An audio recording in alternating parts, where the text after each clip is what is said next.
Mon artisan. Ça t'est venu comment ça? Déjà, comme je l'ai dit, j'ai vécu dans un environnement, j'ai vécu à Koumassi, dans un quartier, dans une commune. Mhm. Voilà, et dans un environnement où il y avait pas mal de petits métiers et tout. Ouais.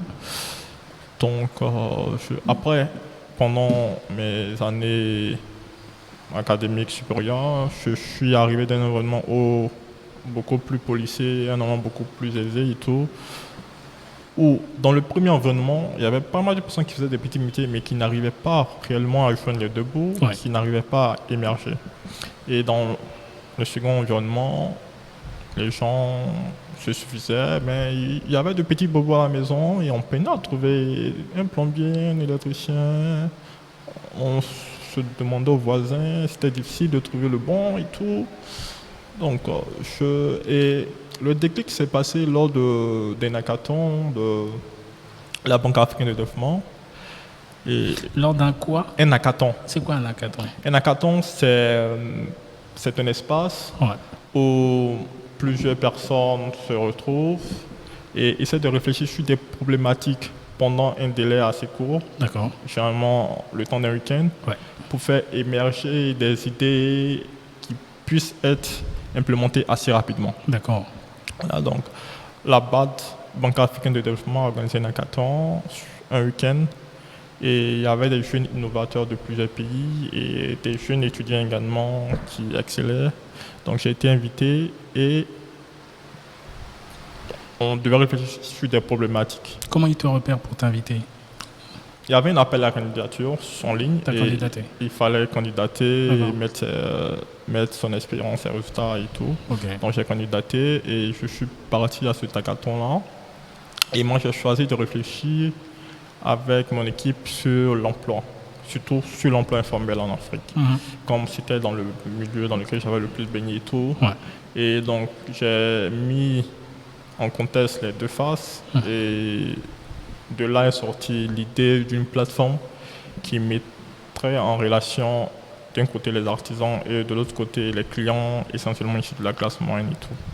Voilà, c'était un concept assez vaste au début où tous les métiers informels devaient être répertoriés. Mhm. Après, vu qu'une entreprise ne doit pas juste avoir un aspect social, doit également produire de la valeur, des revenus et tout, j'ai réorienté l'idée vers un secteur, le secteur que je considérais, puisque j'avais également fait des études de marché et tout, vers le secteur que je considérais le plus prometteur, qui était essentiellement le secteur du BTP, de la maintenance, du facility management et tout. Voilà. D'accord. Donc c'est de là que mon artisan est venu. Ok. Donc c'est quoi le business model de mon artisan? Le business model de mon artisan, c'est nous sommes intermédiaires. On met en relation des artisans et des clients. On gère. L'artisan ne se concentre que sur sa prestation, là, sur son métier. On gère l'aspect commercial, l'aspect facturation, l'aspect garantie également. Voilà. Et donc ça fait que, et nous on prélève une commission en échange de tous ces services-là. Donc ça fait que l'artisan il se concentre que sur son métier parce que c'est là où il est le plus compétent. Les artisans ici n'ont pas fait de formation, ont appris sur l'État et tout, donc ils ont des compétences métiers mais ils n'ont pas de compétences commerciales, de compétences managériales et tout. Donc nous on se charge de gérer un peu tous ces aspects-là, de sélectionner également les meilleurs, de gérer tous ces aspects-là pour eux en fait et de leur trouver des clients. Et nous on prélève une commission de 20%, je veux dire. Non, ça va bien.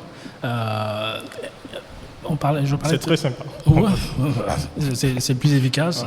Tout à l'heure, on parlait d'humilité. Et je suis toujours admiratif des gens, on va dire, qui font des petits métiers, des artisans. Et je me dis, comment toi tu les perçois, sachant qu'ici, encore plus ici en Afrique, et maintenant on va dire la Côte d'Ivoire, qu'on place tellement les études à un niveau qui...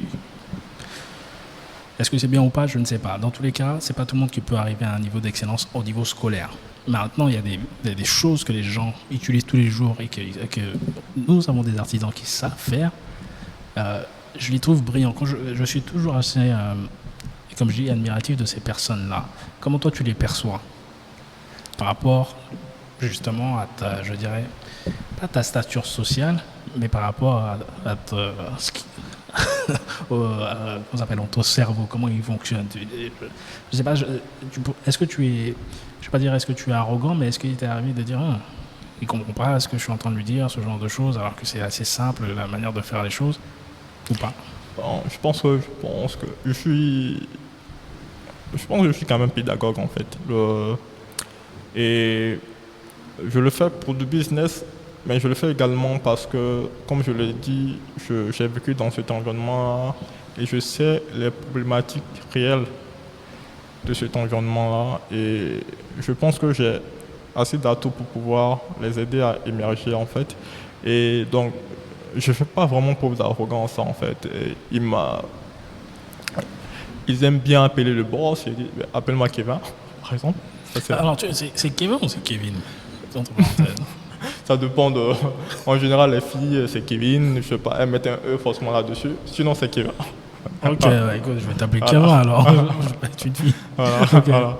Donc, c'est un peu ça. Et donc, nous les considérons comme des partenaires d'affaires et tout. Donc, on essaie de les apporter la meilleure aide possible et tout l'accompagnement nécessaire.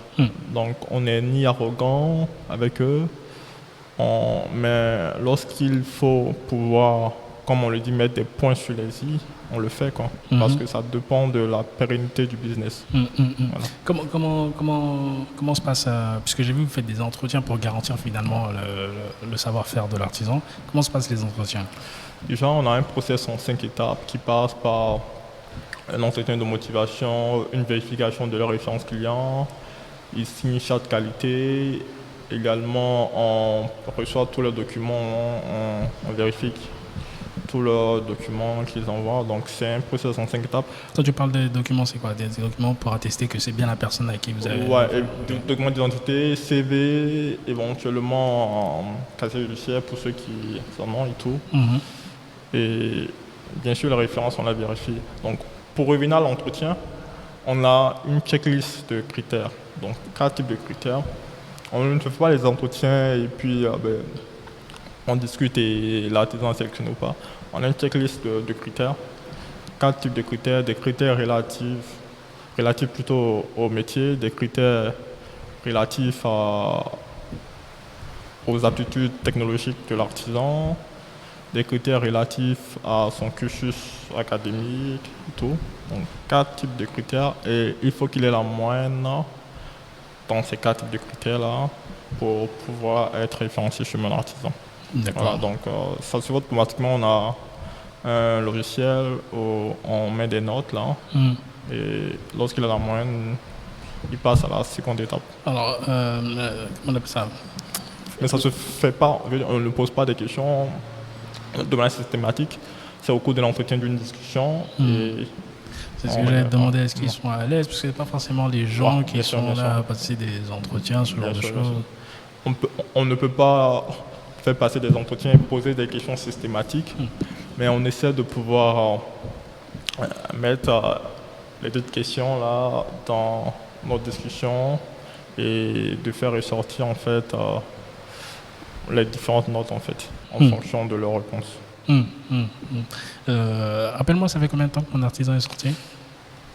On a lancé la V1 en mi-2017 par là. 2017, ok. Ouais, donc on a peiné à trouver le bon modèle économique et tout. On a fait des petits vols et tout. Donc je dirais on a passé pratiquement toute la seconde moitié de 2017 là, à chercher le bon modèle économique. Donc on a commencé à réellement avoir des marchés assez conséquents à partir de 2018.